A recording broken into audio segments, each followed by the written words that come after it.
like, who the hell is Eric? She's like, oh, don't worry, you'll like him. And she just kept saying that over and over for like 15 or 20 minutes. And I'm losing my mind. And I'm you're like, locked in this room. I'm not locked in the room, but I couldn't leave. I wasn't, it kind of went beyond just, I'd like to wait for Eric. It was like a weird, it does get weird. Yeah, I guess stressful too sometimes, huh? That's funny.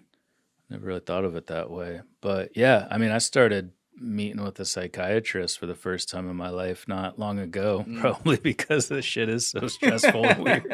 I think you're learning something about yourself right now. Yeah, no doubt, man, no doubt. But yeah, it is. But what else is there too? Like I was just saying, there's few things that I'm this passionately interested in anymore. Because yeah, I said in my second book that I've always been easily bored with the banality of reality.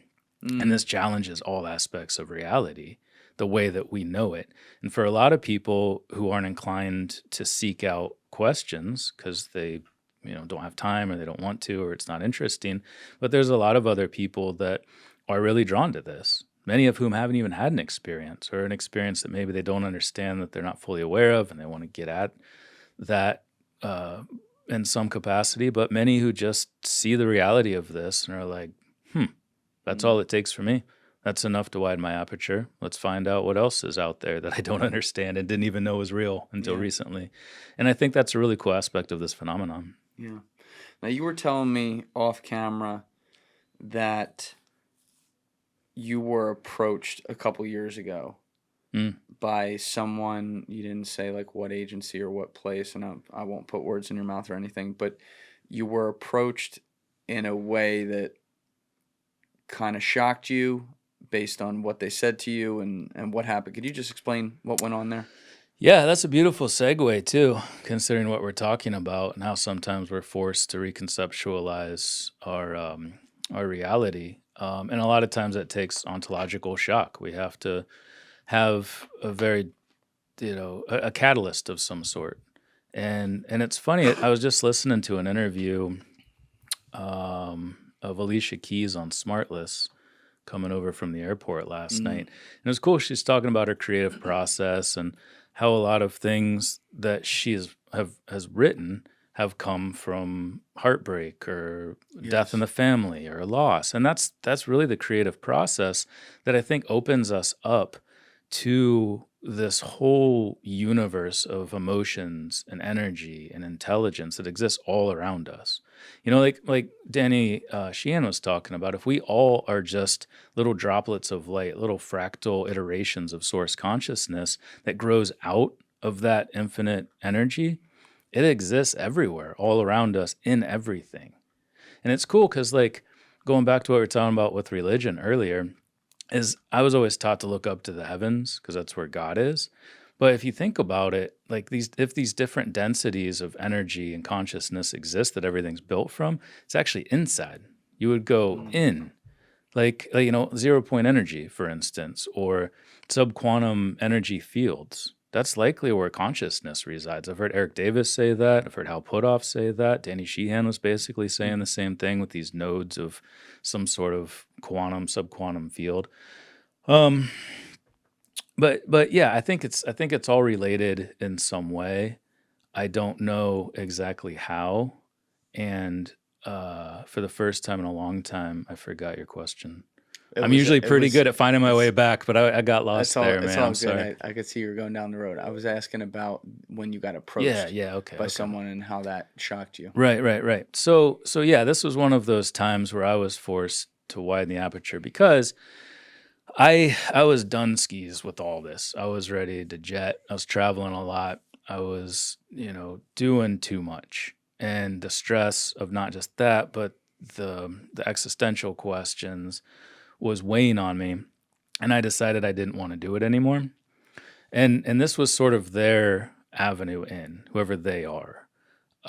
Because that was just a thought in my head. I had just decided that about a week before I was going to a conference called the International UFO Congress in Phoenix, Arizona.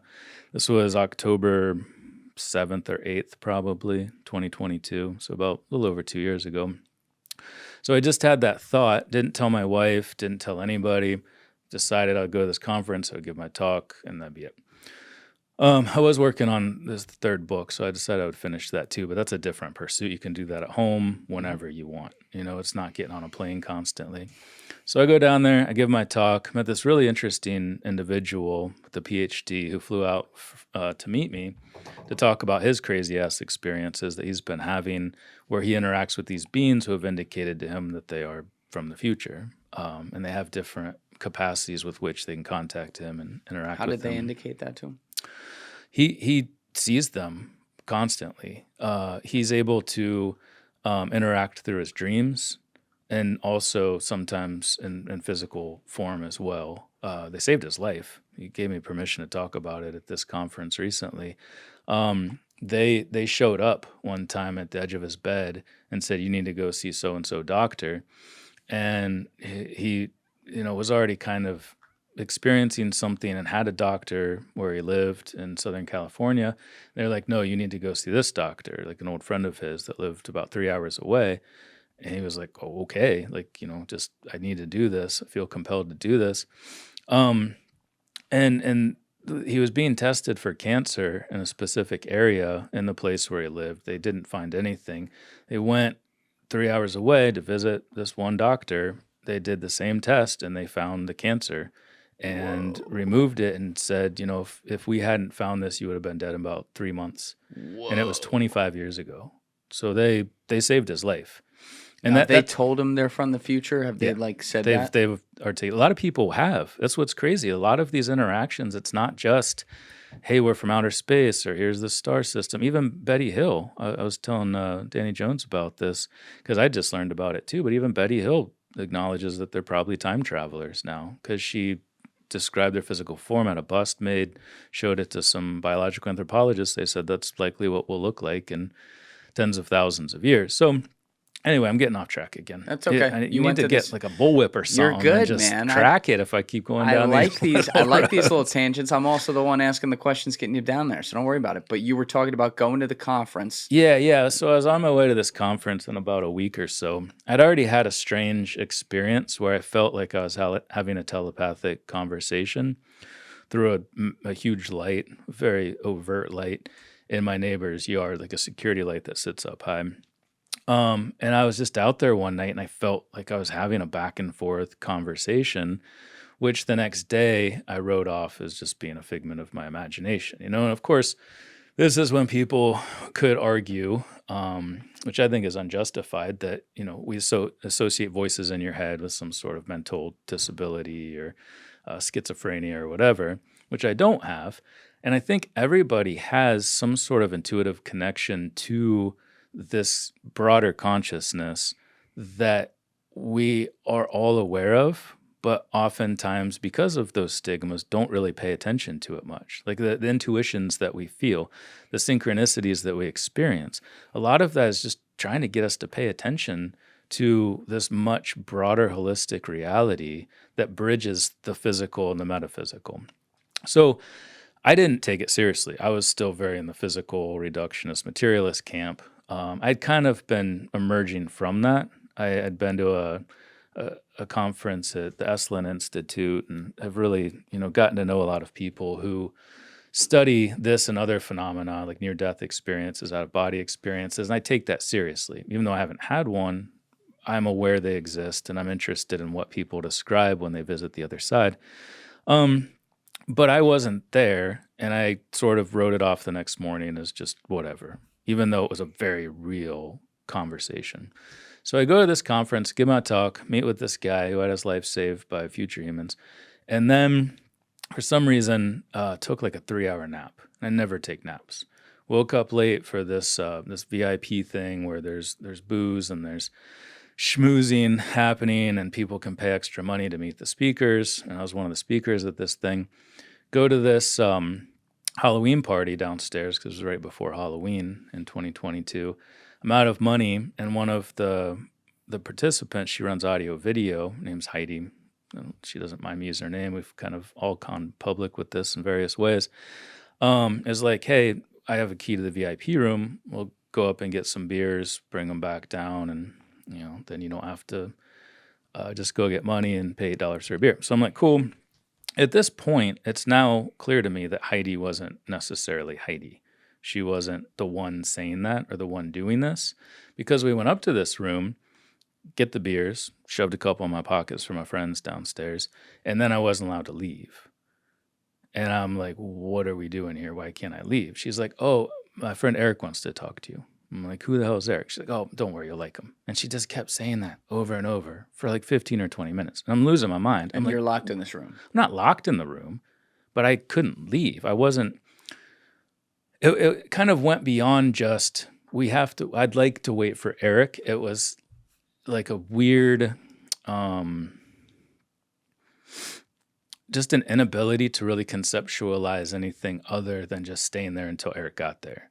Like I kept thinking about it. I would have that thought and I would say this and I would get frustrated, but I couldn't just be like, fuck this, I'm leaving. You know, maybe I could have. I don't know. That's a great question. I never really thought about it before in that capacity, but eventually I did just give up. Like there was something about that and the way she was saying it and how she was saying it. Hypnotizing. Almost, yeah. Yeah, almost. That's funny. I never thought about that aspect of it or even asked, why didn't I just leave? So anyway, I did eventually resign to the fact that I wasn't leaving, sat down in this chair, and then this Eric guy comes in, pulls up a chair right into me, like, you know, right with his knee in my crotch, like hits my crotch. And his face is right here, complete stranger. This Eric that we had been waiting for, who really wanted to talk to me, who I knew nothing about, and he knew nothing about me. He didn't know who I was. He pulls up this chair right here and says, we know you've been thinking about quitting lately, and we'd really prefer you not do that yet. And that was a very triggering event for me because you never said anything. I never said that out loud. There was a thought in my head that I just had while doing dishes. My wife was behind me, didn't even say anything to my wife. Not like she would know this complete stranger anyway and call him and be like, hey, he's thinking about quitting. You know, like just some dude. Yeah. But that's the thing. He wasn't really him either. He wasn't Eric in this moment. Like he was. And I've gotten to know him. And yeah, what do you mean by that? You said the same thing about Heidi. She wasn't Heidi, and now he wasn't Eric. Right. So at first, I didn't know what the fuck he was or who he was. All I knew is he knew my thoughts. And as the conversation unfolded, it was apparent that I was speaking to some sort of non-local consciousness that is aware of everything about me and also my future. And they were also the same non-local consciousness that I did in fact speak to through that light earlier that year. Because I asked a question, they allowed me to ask questions in this moment. And one of my questions was something I asked while talking to that light. And they said, we already spoke about that before you went to Rice University for this conference, which was right before I went to. And I was having anxiety about it. So I was like talking to this light about my anxiety and traveling and what I was doing. And that was supposed to be like apparently some sort of mediating exchange where I would feel better. But I wrote it off the next day. I didn't pay attention to it. Now they brought this dude with his knee in my crotch and his face right here and these really mesmerizing eyes to tell me to my face, because apparently I need that physical aspect of this, that we know what you're thinking. We prefer you not do that. I was allowed to ask questions. There was sort of a conversation. Slowly it shifted from being back and forth, vocalized conversation to purely telepathical. Oh, you were going telepathic with him. Yeah. Well, it happened so organically. I can't even identify the exact point when it happened. But, so you could hear his thoughts without his mind. And Heidi's too. At some point, we just stopped using our voices. But I could hear them and their voices in my head, and they could hear mine. I could hear my own as I was saying things telepathically. The first indication of that is when they said, we'd really prefer you not quit yet, I'd say, how could you know that? And they said, once you know who we are, you'll know how we know that. And then I thought, future humans, ? But I thought it telepathically, and they answered that before I said it. So that also is weird, that not only are this happening, that they know my thoughts, but I also communicated that telepathically, and they answered it before I said it out loud. eventually the whole conversation turned telepathic. So you've got these three people, Eric sitting right in front of me, Heidi, who's to my left, just staring at each other, not saying anything. And people are starting to come in. There were these three women that came out because they were kind of concerned about me. They knew me and I knew them. And they came out, and this Eric, or whoever was communicating through Eric, said, "Can you close the door behind you?" All three of them turned at the exact same time, went in, closed the door. Nobody came out the rest of the evening. And things happened that we can get into. Yeah, let's get into it. So things happened and nobody else came out, but people were watching us. And there was some level of concern and like, what the fuck's going on out there? So what they eventually got to after the question answer session was that they came there to put three things in my brain that would be important for some future times. So again, some indication that they know the future, and specifically mine, but also I get the sense it's for something else. I don't think it's just I'm going to be out walking my dog and then I suddenly say this thing. I have the sense that it's something possibly related to all of the things that are happening, but I have no idea because they told me before they did this. They asked my permission. It was all very nice. The whole experience was your classic love and light sort of thing, which again indicates that it's some sort of more evolved consciousness, I think.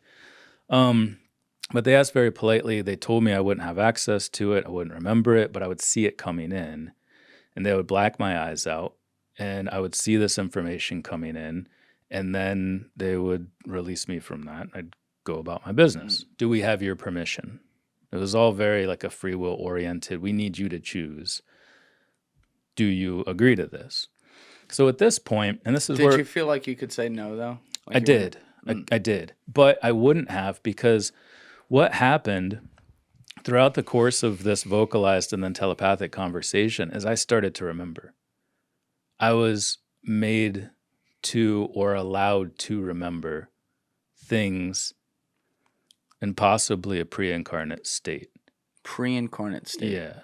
That I had been a part of before I came here in this body and walked across the river of forgetting. And what did that look like? I don't know, but I felt a familiarity and an awareness of something. And I'm sure this sounds absolutely insane, but it was the intuitive sense that I had that who I was interacting with through Heidi and Eric were entities, beings, intelligences, consciousnesses who were familiar to me. I knew them. And then I knew me and I knew our relationship. So I wouldn't have said no. I could have said no, but they had already brought me to the point where it's like, oh shit, yeah, that's right. Yeah, okay, let's do this thing. And so then I was actively engaged. I was a part of it. And what happened was exactly what they said. My eyes went black, like somebody pulling a curtain down over them from top to bottom. I see all of this information streaming in super fast. Like it was so intense. Like a fire hose is blasting you in the eyeballs. A bunch of color and like light, and it's swirling and it's moving. And apparently I could see the information at the time as it was passing through, because occasionally Heidi telepathically, or no, I think she vocalized that. I can't remember. They became so confused. But I heard her in my mind, or possibly in my ears, I don't know, say, "Did you get that? Did you get that one? Did you see that?" And I'd be like, uh-huh. So I could see it. But then once it was in there, gone. There's no access to it at all. And they told me that, and I agreed to that. So that's fine. But it also kind of sucks because people are like, "What'd they tell you? What'd they tell you?" I don't know. And they told me I wouldn't know. And they asked if that was okay. And I said yes. So they finish up. I have no idea how much time passed. It was kind of a missing time thing, which makes sense because we were all kind of out of the bodies that register time. I kind of felt this as even before they put me in this sort of mesmerized hypnotic state. I kind of remember feeling like I was lifted above my body, like we were all kind of meeting in the crown chakra or something. To in use the what? The crown chakra. I'm using terms that maybe are relatable to people. You know, like you sort of lift it out, and we're just here. I could still hear their voice in my head. I could hear my voice in my head, but it kind of felt like I wasn't fully in my body the way I experience it every other time. Yeah. This was the only time that's ever happened. Not that you're on it, but like kind of parallel to what some may say you get in psychedelic experiences a little bit. Yeah, absolutely. And near death experiences of all sorts. There's this cool book, Impossibility of Things. Oh, I wish I could remember the name of it. Um, I'll text you later. Maybe you can put it in the show notes. But it's about a woman who was blown up by an IED in Iraq, and she was dead for a while. Her time had stopped. She entered this space, this time space that exists outside of the physical when we live our lives in. And she interacted with these beings who showed her all of these different pathways where her body could be put back together. And they were having fun with it. They were joking around. Beings. Yeah. These entities, these energetic forms that apparently exist all around us that we're not aware of because of our limited senses and how we can perceive the universe. Did she say what they look like or how she perceived them? Some are human-like, they were just energetic entities that could take on any form. You know, you hear that a lot with these people that have these types of experiences, but they took on a form familiar to her, and she was allowed to work with them to put her body back together in all these different ways. And they would be like, okay, what if you didn't have a leg? What would your life look like? And they could instantly see her entire life with no leg. What if this eye that was hanging down from the side of her skull wasn't put back in and you lost that eye? And they were just messing around with her like she was a doll, and she was an active participant in this. And she was able to see, and they could just be like, boop, do that, and then that whole lifetime, what that looks like. So she didn't want to go back. She was like, physical reality sucks balls, and I don't want to be a part of that anymore. I don't think those are the words she used, but it's kind of like what I was feeling in a much smaller capacity. I didn't just get exploded in Iraq, but I was like, I'm just tired, and I kept saying that to them, and I felt like a giant wuss. And eventually I was like, man, I need to suck it up because this is small potatoes, how I feel in this thing. But she articulated that too. And then eventually was like, okay, I can go back. Let's try to make it a way I can go back. I need support. I can't just go back to the life I had. I don't want to, especially with all of these physical problems I'm going to have because I just got exploded. So they found like sort of a mutually agreed upon way that she could exist, and she got to be a part of it. And I've been reading a lot of channeled material lately because I now see that channeling is real. I never would have before this interaction, but that's essentially what was happening. Channeling? Yeah. So it's also known as a state of deep trance mediumship, where the physical form, the instrument, the body, is used for this information to come through. And that's exactly what this was. Like Eric and Heidi were there as physical beings, but their consciousness was being used to convey information and exchange information in this way. It's very much one way. They were just putting things into my brain.